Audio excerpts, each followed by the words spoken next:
Have you walked into a place and you're like, oh, they don't like me. Oh, this is not going to go well. Look, oh, why is she looking at me like that? What? Everything becomes some interpretation because you're afraid, because you're insecure, because you're anxious. Now, some of y'all don't have that issue. You walk into every situation knowing that you got it going on and your confidence is great. And that's okay. We all have those moments, though, where we are so afraid, we're so doubtful, we're so insecure that we not only redefine ourselves by that fear, we begin to project that fear onto the enemy. And here's how I know it was foolish. Because in Joshua chapter 2, when Joshua sent the 2 spies out to go to Jericho, which is this promised land, part of this promised land, and they go and talk to Rahab. You know what Rahab tells them? She said, our people are afraid. The fear of the Lord is in us because we heard about what he did at the Red Sea.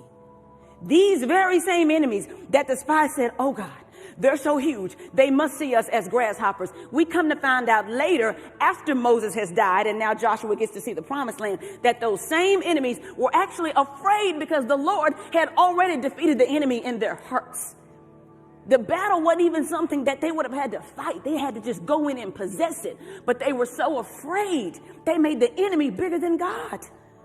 Now, how is it that the enemy is afraid of God, fearful of the Lord, because they knew what he had done at the Red Sea? But the people who actually walked on the dry ground at the Red Sea are still afraid. Something is not right with that when the enemy has a greater testimony about your God. I don't understand how God can fulfill promise after promise after promise. God has done things you didn't even know to ask for. He's worked out details you didn't even know were necessary. And as soon as he works it out and he gives you the next faith move to make, you're wondering if he's able. See, the key is you put up your resume, but you pull his out. He says, I'm always able. People who don't even know me know that I'm able. How do you say you know me and you can't testify to my ability? Your success, when you measure it by your strength, this is what happens. You start to project that fear on yourself and on your enemy, and all along, God was making a way. Now, I wonder today what you're focusing on that's feeding your fear. Do you think it's too late to start the thing? Do you think you're too old or too young or don't have enough education? Or are you wondering what people will say? Do you have control issues, and because God's not giving it to you, you're just going to refuse to go? What is it? There's something that's feeding your fear, and it's dangerous, y'all, because that fear not only affects you, it affects the people you influence. When those spies came back with that report, do you know an entire nation of people were waiting on the word of these spies? How they perceived this promise that God had given them was going to hinge on what these men said.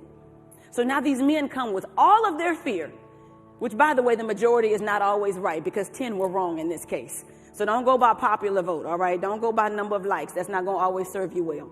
But these spies, because they're fearful, they get up before the people and they're like, we can't do it. We cannot do it.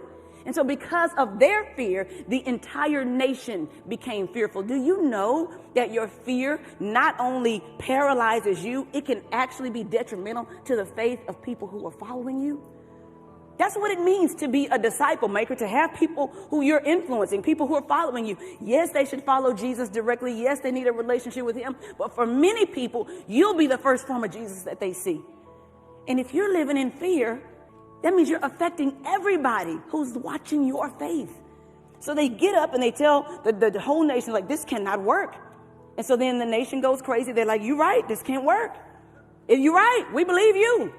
Because the fearful thing, the safe thing is always easy. You need somebody that's going to make you want to take the risk. And here is what happens when they decide to buy into the fear. You will think that slavery is actually safety.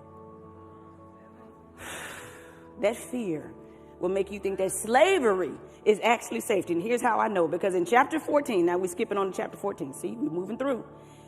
The end of verse 3 and all of verse 4 says, would it not be better for us to go back to Egypt? They said to one another, let us choose a leader and go back to Egypt. We can be so convinced of failure that we would choose bondage over walking in belief. That we start to make the thing that God set us free from look better than the thing that he's challenging us to right now. They said, I would rather go back to slavery where my life was at risk and I wasn't valued and I was always fearful of what was going to happen next and I didn't have any freedom and I was in bondage. I would rather go back to that than walk in a risk. You're telling me I'd rather undo the Red Sea. I'd rather undo all the plagues. Let me just go and sit under the slavery of Pharaoh because this looks too fearful. And that's exactly what the enemy wants you to do. He wants you to pick up that phone and call that joker right back because living single looks hard. He wants you to stay in that place because the paycheck is good, but purpose might not pay the way you want it to. And he'd rather you stay in the slavery of that paycheck job than walk in faith. Listen, y'all, let me tell you something. Freedom doesn't always feel good. When God sets us free, we know we need it, but it doesn't always feel good right away. When you're getting out of some bondage, there's an adjustment period. Because you know what? You had to learn how to be a slave, so you have to learn how to be free. It's not something that happens overnight. When you're giving up addictive behavior, when you're giving up poor patterns of thinking, the next day, you're not like, oh, I'm great. It's a party. Let the confetti drop. No. You're constantly having to work against that old mentality. You will be denied the promise that you doubt. Look at chapter 14, verses 22 through 23.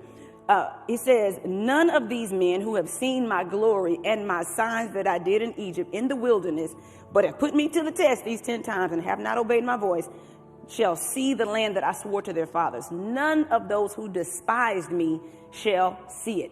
Listen, it's so interesting that God uses this word despising. That you'll not only be denied the promise that you doubt, but God equates that disagreement with despising. In verse 11 of chapter 14 and verse 23, he uses the word despising.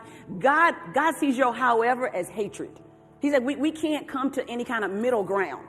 The thing about God and his thoughts being higher than your thoughts and his ways being higher than your ways, there's not room for negotiation.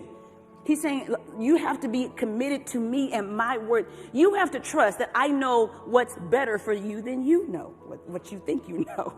He says, listen, and you won't see the promise if you doubt it. He's saying, I'm going to just lay it out here. The men who did not trust me will not see the promise. Y'all, and that is bad news. That's bad news to know that God had a promise waiting for us.